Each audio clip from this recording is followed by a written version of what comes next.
Alors avant qu'on aille profiter des bienfaits de la boue dans la Somme, il faut quand même que je vous parle de l'individu en question qui est Tolkien lui-même.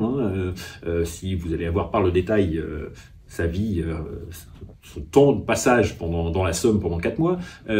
Tolkien, pour ceux qui ne connaîtraient pas du tout, c'est un auteur britannique, l'un des plus influents de sa génération aujourd'hui. Et au départ, c'est un linguiste. C'est un philologue, c'est-à-dire que c'est un spécialiste de l'origine des langues. C'est un philologue qui va s'intéresser à des langues qui n'intéressent personne. Le vieil anglais, le gothique, le finnois aussi, la vieille langue finlandaise. C'est quelqu'un qui est naturellement doué pour les langues et qui va s'amuser à en inventer.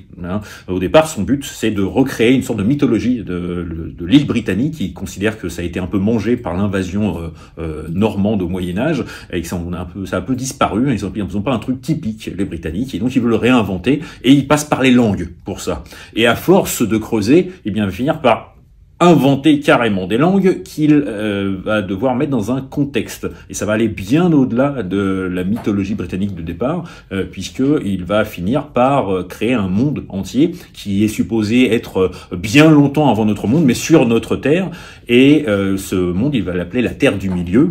C'est le continent où se passent les principales aventures de ces romans. Ça, en fait, il va le faire après la Première Guerre mondiale, parce que la Première Guerre mondiale va avoir un gros impact sur le jeune homme qu'il est à ce moment-là et sur la façon qu'il va restituer ça. On va souvent reparler, mais Tolkien détestait les allégories, donc ne voyait pas une version médiévale de la Première Guerre mondiale dans Le Seigneur des Anneaux, c'est pas du tout le cas.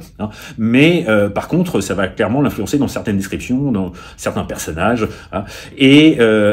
Tout ça, il va le faire après la Première Guerre mondiale. Toutes ces idées, ces histoires, ces langues, il les a en tête, mais il va attendre la fin de la guerre pour que ça devienne véritablement quelque chose. Ça commencera par le Hobbit dans les années 30, puis très célèbre Seigneur des Anneaux dans les années 50.